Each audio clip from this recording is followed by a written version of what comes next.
What's up, guys? I am back to talk about Bai Lu's latest Chinese drama titled The First Jasmine. Yes, you heard that right. I will be reviewing a Bai Lu Chinese drama. I'm like, where do I start with Bai Lu? Bai Lu is one of those actresses who, I would say, like most struggled actresses, fought her way into stardom. But once she came to stardom, the acting stopped. And as a television watcher, I kind of don't like that.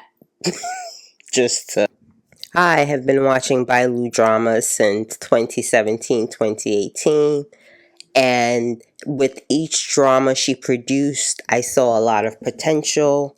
But as time went on, I sort of saw what looked like an actress giving into more of the capitalistic nature of acting. And I get it. Get your bag, girl. You got bills, you got needs, you got wants. I get it. But as a viewer, it left me seeing a pattern that I no longer wanted to participate in, which was Bai Lu comes out with a new show and the internet is like, breaking records, more people watching it, blah, blah, blah, broke these points. And I'm just like, but is it good? So over the years, I have stopped watching dramas that starred Bai Lu until The First Jasmine.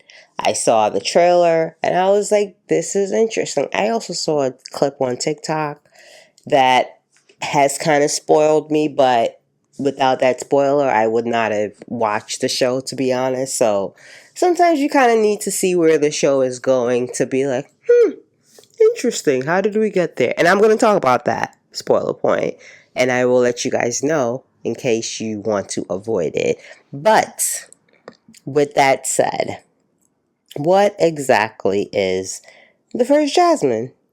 Now, this stars not just Bai Lu, it also stars Cheng Li.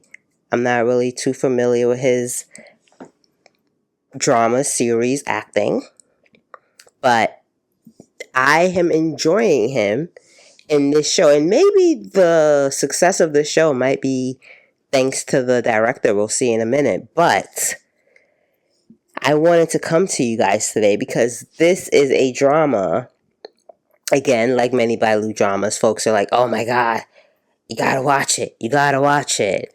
And for me, this is the first drama that I would agree of Bai Lu's I have to watch. It is historical romance, political drama, revenge, my favorite, and 40 episodes. You're asking me to trust you with 40 episodes, and so far I've watched 4. I'm going to trust them with more. 40 episodes. Let's see. Now, this premiered in June of 2026. You can watch it on Viki and Tencent. And the story follows Ye Li, played by Bai Lu, a highly intelligent, noble woman, my favorite, whose life takes a dramatic turn when she enters an arranged marriage with the mysterious and physically disabled Prince Mo Xiu Yao. On the surface, both appear trapped by circumstance. Beneath that surface, however, each carries secrets, long-standing grievances, and ambitions that extend far beyond their marriage. As political factions maneuver for power and hidden enemies emerge from every corner of the court, the two leads find themselves navigating a dangerous world where trust is rare and appearances are often deceptive. So we've got court intrigue, we've got marriage intrigue. So we're going to have a couple united against the world, and that's my favorite. That is, give me a couple who is smart and capable, united against the shenanigans of the world. I am there. So those are the main leads. And I like this show. Again, just speaking on the first 4 episodes I've seen, it's very restrained in its acting. And I've needed that from Bai Lu because I think when you are the star, when you are the headliner. Stories are written about you in the series more than they need to be. But what happens when the story is just written for the needs of the story? And I hope that's what I'm seeing here. I truly do. Some of the things I've liked so far about this show is that you have a traditional heroine who is a strategist. She's smart.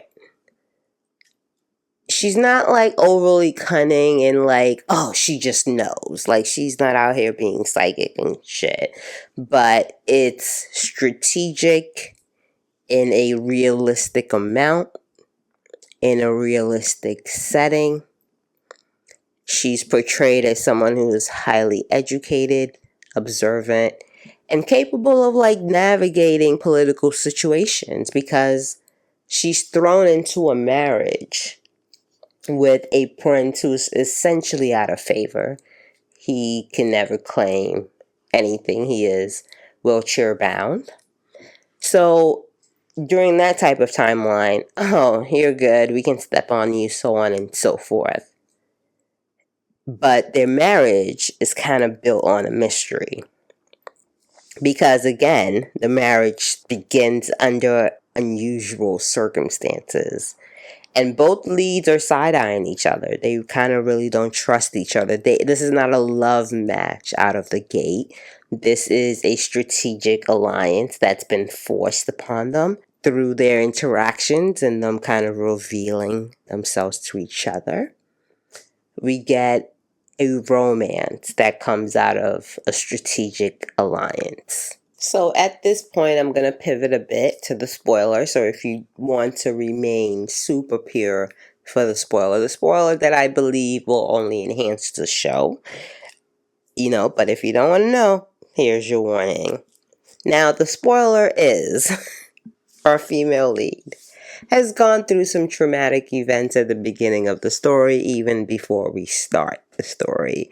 And that story might involve a maid of hers because she's got like the pluckiest, cutest little maid ever. Our heroines have to have their maid servants who are super loyal and plucky and lovely. But a couple of episodes in, her husband discovers she's talking to no one.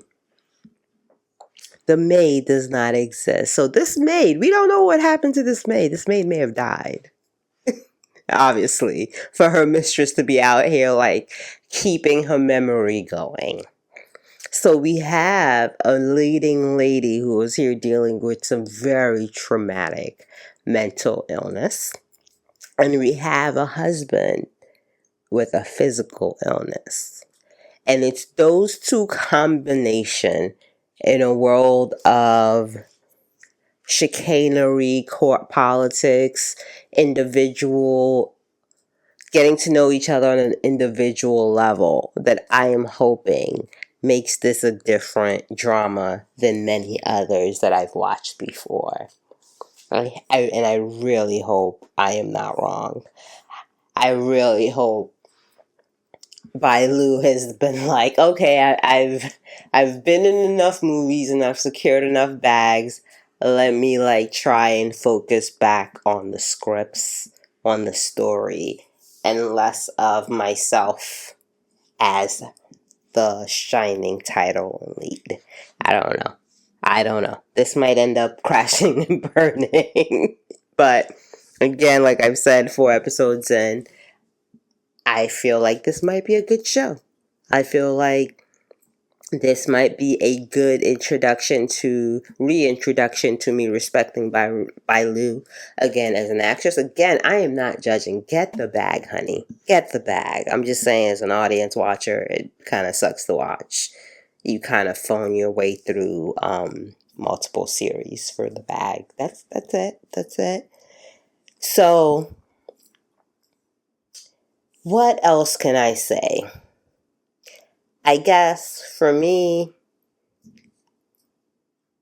what I want what I want to see happen, what I would like to see happen is that the First Jasmine, I don't care if it becomes a hit or not. I just want it to be a good show, a great show even, and one that people talk about like, oh, that plot line was good.